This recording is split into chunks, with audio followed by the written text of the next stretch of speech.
Good afternoon. Well, this is a Holy Week devotional that I'm going to be starting this week.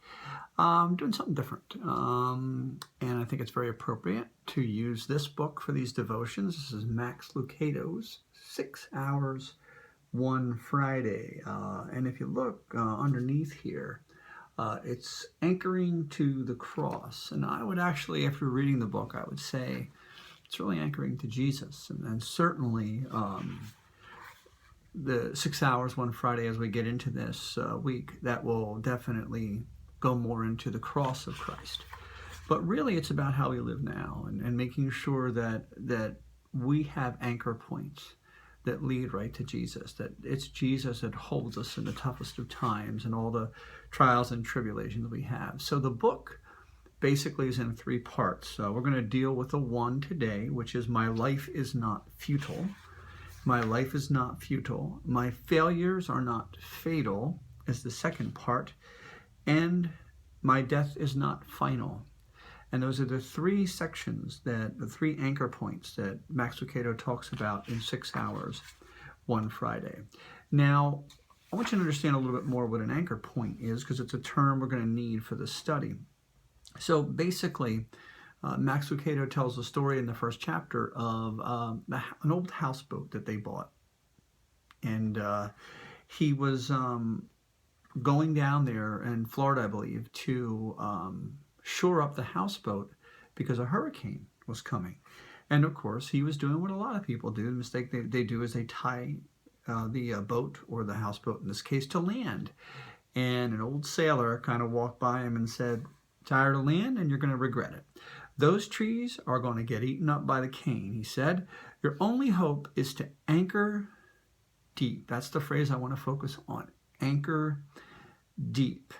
He said, "Place 4 anchors in 4 different locations, leave the rope slack, and pray for the best." Now, honestly, the best advice he gave him was pray for the best. I mean, I think that sometimes that's what we have to do. But the fact of the matter is that anchoring deep means we have to have a solid foundation. And Jesus certainly is that. So that when we anchor our hopes and we anchor our life on Jesus, we're going to be far better off than with a lot of the other anchors that people use.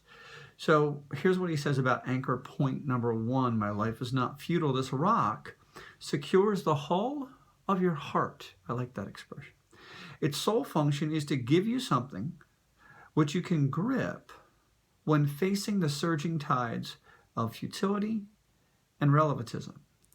It is a firm grasp on the conviction that there is truth. Someone is in control, and we have a purpose. And I think that's beautiful. So the chapter that I've selected from the book is actually chapter 3, called Two Tombstones. Max Lucado, lived in Texas at the time. I think he still does. And there was always this old graveyard, this old historical graveyard he wanted to visit. And he never expected that the one tombstone that would really get to his heart was this one. Have you ever heard of someone called Grace Llewellyn Smith? No, you probably haven't. And you'll know why in just a second. Here's what he says about this tombstone. "Then I saw it. It was chiseled into a tombstone on the northern end of the cemetery. The stone marks the destination of the body of Grace Llewellyn Smith. No date of birth is listed. No date of death. Just the names of her 2 husbands and this epitaph." Right? So an epitaph is something you would have put on your tombstone so people could remember, or remember you. Here's what it said: "Sleeps, but rests not. Loved, but was loved not. Tried to please, but pleased not. Died as she lived, alone." What are the phrases that really get you there? The one that got me was loved, but not loved. I'm not loved, but was loved not. I'm not crazy about the word alone here. feeling alone. I don't think we're ever alone. If Christ is in our heart, we're really never alone. But that's not how Grace Llewellyn Smith felt. Now, that being said, Max Lucado kind of wonders who wrote the words. Was this something that she wanted on her tombstone? Or was this something that somebody else thought fit her life? Either way, it's very, very sad. Max Lucado in this book talks about a second tombstone, and it's not something that you would normally consider in that way, but I really love what he said, because chapter 4 of John talks about another woman who would have had an epitaph very similar to Grace Llewellyn Smith. The direction her life was going was exactly the same. Exactly the same.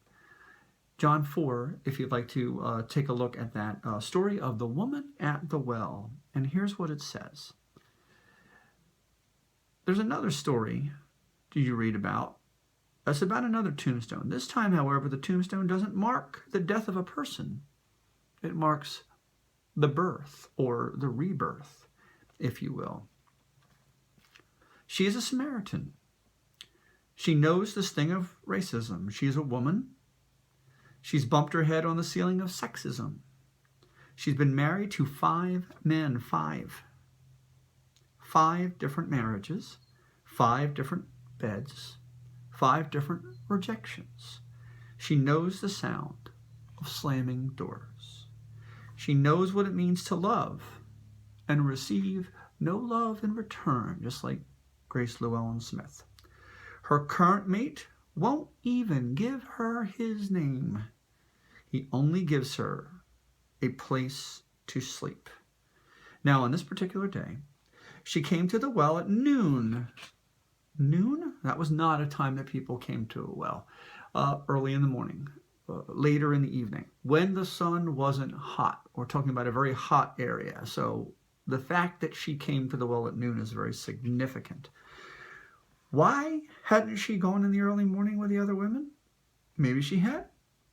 Maybe she just needed an extra draw of water on that hot day. Or maybe not. Maybe it was other people that she was trying to avoid. A walk in the hot sun was a small price to pay in order to escape sharp tongues. Here she comes. Have you heard she's got a new man? They say she'll sleep with anyone. Shh, there she is. Sensing her discomfort, Jesus asked her for water, which was very unusual, by the way. But she was too streetwise to think that all he wanted was a drink. She knew it was more than that. Since when does an uptown fellow like you ask a girl like me for water? Well, that's Max Lucado being Max Lucado, which I kind of like. She wanted to know what he really had in mind. Her intuition was partly correct. He was interested in more than water. He was interested in her heart. They talked. Who would remember the last time a man had spoken to her with respect? He told her about a spring of water that would quench not the thirst of the throat, but her soul, would quench her soul. That intrigued her. Sir, give me this water so that I won't have to get thirsty and have to keep coming here to draw water. Go call your husband and come back. Her heart must have sunk. Here is a Jew who didn't care if she was a Samaritan. Here was a man who didn't look down on her as a woman. Here was the closest thing to gentleness she'd seen. And now he was asking her about, well, that. Anything but that. She considered lying. Oh, my husband? He's busy. Maybe she considered that. Who knows? Maybe she wanted to change the subject. Perhaps she wanted to leave, but she stayed and she told the truth. I have no husband. Kindness has a way of inviting honesty, says Max Lucado. I think that's beautiful. The woman was amazed at Jesus. I could see that you're a prophet. There's something different about you. Do you mind if I ask you something? Then she asked a question that revealed the gaping hole in her soul. Where is God? My people say he is on the mountain. Your people say he's in Jerusalem. I don't know where he is. And then Jesus said something amazing to her. Of all the women all the people to say it to. He could have chosen significant, well, culturally significant people. He didn't reveal his secret to King Herod. He didn't request an audience of the Sanhedrin to tell him who he was. It wasn't the colonnades of the Roman court that he announced his identity. No, it was in the shade of a well in a rejected land, Samaria, to an ostracized woman. His eyes, must have danced as he whispered the secret, I am the Messiah. Now look it up. Jesus does not say those words to very many people, and said it to her. So you might be asking, what's the tombstone? You notice what she forgot? Her water jug. She came for water, but she left the jug that had caused the sag in her shoulders. She left the burden that she brought, and she went and told her people, the people who had ostracized her, told them about Jesus. How awesome is that? And so here's the way Max sums up this chapter. There are two graves in this chapter. The first is the lonely one in Lockhill Cemetery, the grave of Grace Llewellyn Smith. She knew not love. She knew not gratification. She knew only the pain of the chisel as it carved this epitaph. Sleeps, but not rests. Love, but was loved not. Tried to please, but pleased not. Died as she lived alone. That, however, is not the only grave. The second is near a water well. The tombstone, a water jug. A forgotten water jug. It has no words, but it has great significance. It is the burial place of insignificance. Life is not futile. There's a purpose to your life. And I know this is a difficult time, but who knows if you weren't born for a time such as this? Yes, it's tough, I know. But the fact of the matter is, what are you doing to help? What are you doing to help others through?